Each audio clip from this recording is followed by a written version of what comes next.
Tak prečo som kaderník? Myslím, že idem tak trošku po stopách svojho rodu, lebo môj starý otec aj moja maminka boli amatérski kaderníci.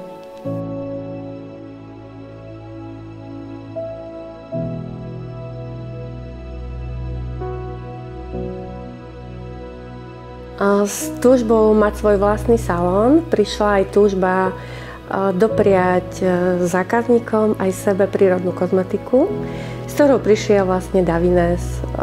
Bola to láska na prvý pohľad. Prevoňal salón, zmenil kvalitu vlasov zákazníkom. Myslím, že to bola veľmi dobrá voľba. Mala som tu možnosť navštíviť Parmu, kde vznikajú všetky tieto úžasné výrobky. Je ich proste tých produktov a tých bylín a kvetov, rastlín je plná záhrada.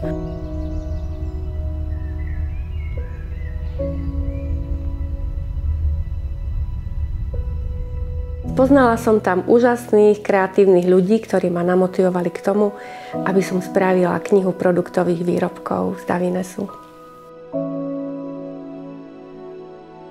Medzi najobľúbenejšie výrobky v mojom salóne patrí mliečko, ktoré pomáha zákazníkom vlasy hydratovať, prevoňať a uľahčiť tak rozčesateľnosť aj tým najmenším zákazníčkam. Chcem poďakovať Davinesu, že sa úžasne stará aj o vlasy našich mužov a v neposlednom rade veľmi dbá na to, aby to s nami naša Matka Zem mala ľahšie.